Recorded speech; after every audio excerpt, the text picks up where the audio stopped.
highway at night has a different soul, one that breathes, waits, and listens. Under the weight of moonless skies and endless black asphalt, the world becomes a tunnel where only your headlights exist, cutting through the dark like two trembling blades. People who've driven these deserted roads after midnight talk about things they can't forget. Strange silhouettes standing alone by the shoulder, cars that appear and vanish without warning, voices on the radio speaking languages they don't understand, and the feeling, always the feeling, that someone is watching from just beyond the reach of the light. These are their stories, collected from truckers, night shift travelers, lost wanderers, and commuters who swore they'd never take the same road again. And though each incident happened in different towns, counties, and isolated intersections, they all share a spine of truth. The highway is never really empty. The first account comes from Lena, a medical lab assistant who often drove the old interstate after her night shift. One night around 2:40 a.m., she found the road unexpectedly foggy despite a clear forecast. As she slowed down, she saw a faint flickering light ahead, almost like a lantern. The closer she got, the clearer the figure became. An old man in a tattered coat, standing in the middle of her lane, holding a lantern that emitted a dim, pulsing glow. She slammed the brakes, heart hammering, but the moment her car came to a stop, he wasn't there.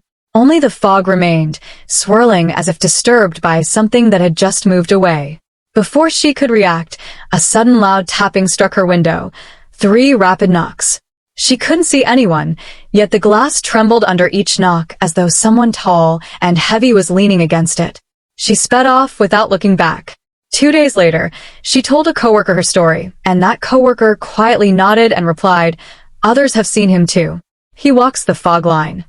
The next story came from a trucker named Harris, a man too seasoned to be easily shaken, but the night, he described, never left him.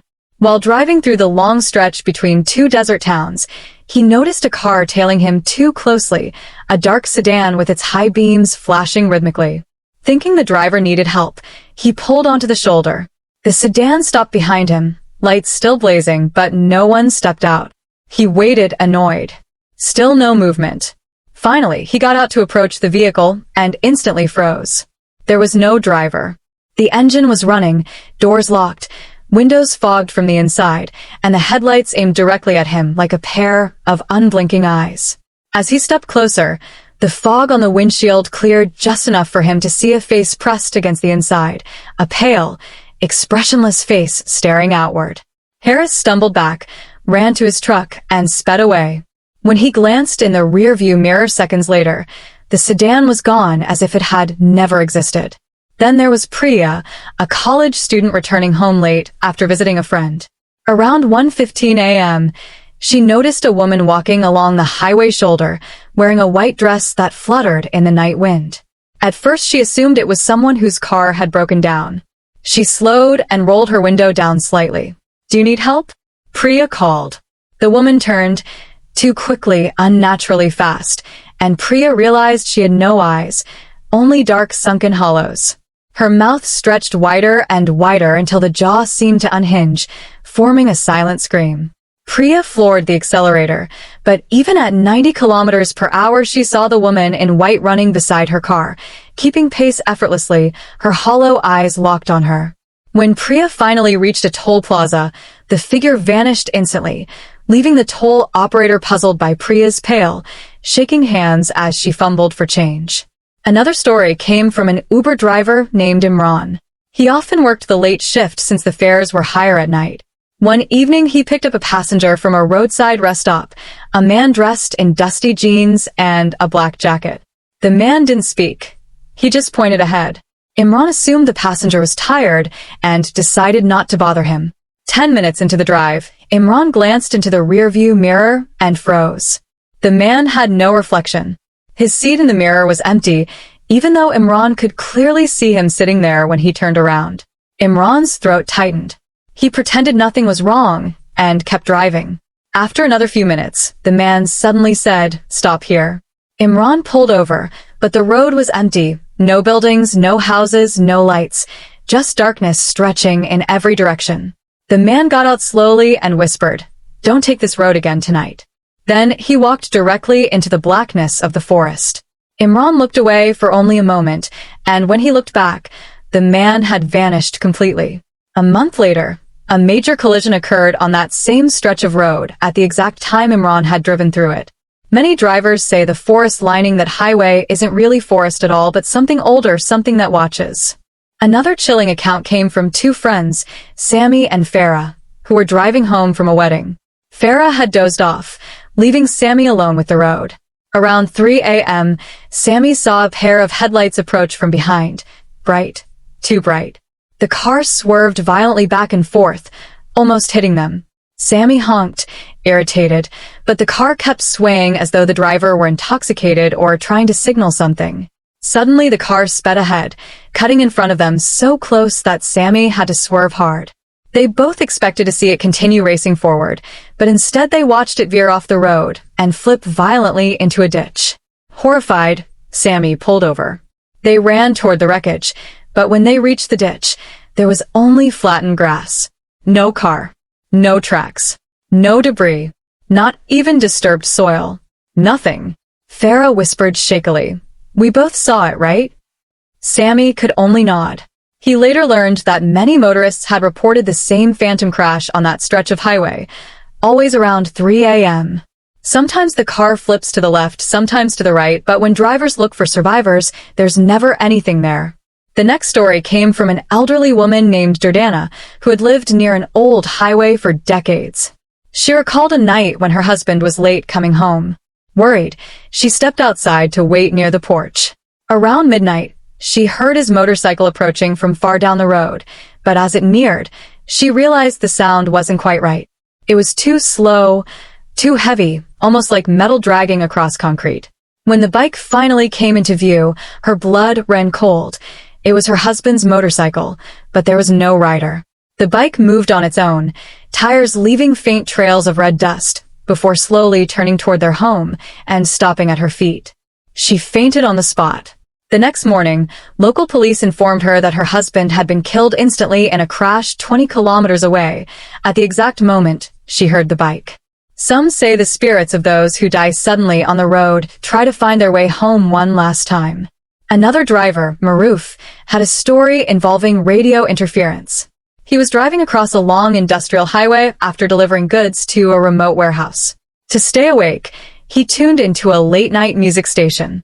Everything was fine until the radio began picking up what sounded like breathing. Deep, slow, rhythmic breathing that grew louder every minute. Thinking it was static, he changed the station. But the breathing followed. Then it began to speak.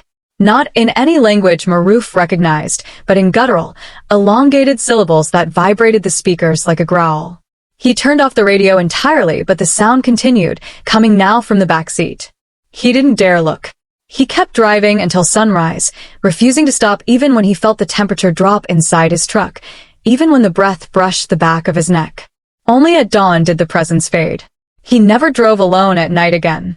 Then there was the teenage couple, Sana and Hadi, who were returning from a friend's house. The road was nearly empty except for a single pedestrian far ahead. As they approached, they realized he was walking directly down the center line, head bowed, moving slowly, as if in a trance. Sana rolled her window down slightly and called out, "Are you okay?" The man stopped walking. He didn't turn around, but his shoulders rose and fell as though breathing heavily. Suddenly, his head snapped backward, impossibly far, until his face was upside down, grinning at them with a wide, blood-smeared mouth. Sana screamed and Hadi accelerated, swerving around the figure, but the man's twisted face remained in view far longer than it should have, as though the darkness stretched him unnaturally. Another chilling case involved midnight construction zones, areas where work crews had long abandoned the site for the night. A driver named Atif recounted seeing construction workers on the road waving orange flags. They motioned for him to slow down. As he passed them, he noticed their faces were blank, featureless. When he reached the next town, he mentioned the construction delay to a shopkeeper who stared at him and said, "There's no road work on that highway. Not for months." A final story came from a paramedic named Miriam. She and her partner were transporting a patient late at night when they saw a woman in torn clothing standing on the roadside, waving frantically for help. They had an emergency already, so they couldn't stop, but Miriam radioed local authorities. A few minutes later, the patient in the back, who had been unconscious, bolted upright and whispered urgently, "Don't stop for her. She isn't alive." His voice wasn't his own. When she turned to look, his eyes were rolled back white. Moments later, he collapsed again, returning to unconsciousness. When they arrived at the hospital, he remembered nothing. Police searched the highway but found no woman. When Miriam later described the incident to an older doctor, he nodded solemnly. "You've seen her," he said. "The highway ghost. She died decades ago in a hit and run. She appears to ambulances because she still thinks someone will save her." With all these stories combined, one common truth emerges. The highway after midnight becomes a place where the living and the dead share the same road. People who drive alone swear they're not alone. People who think the night hides nothing soon learn it hides everything. So if you ever find yourself traveling a deserted road past midnight, keep your eyes forward. Don't pick up hitchhikers. Don't slow down for strange lights. Don't stare too long at someone walking alone.